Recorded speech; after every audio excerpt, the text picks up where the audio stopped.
ভারতের উচিত এই মুহূর্তে রংপুর ডিভিশনকে দখল করে ভারতের সঙ্গে জুড়ে নেওয়া।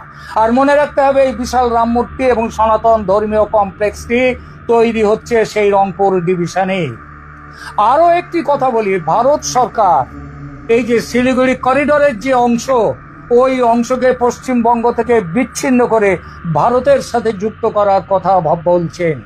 এই মূর্তি ও মন্দিরের ক্ষতি হলে রংপুর দখলে দেরি করবে না ভারত ভবিষ্যতে আরো কঠোর পদক্ষেপও নিতে পারে। ভারত হাত গুটিয়ে আর বসে থাকবে না, কারণ এই ভারত মোদির ভারত সেই পুরনো ভারত নয় যেখানে মেরেছ কলসির কানা তাই বলে কি প্রেম দেব না, এই ভারত আর নেই।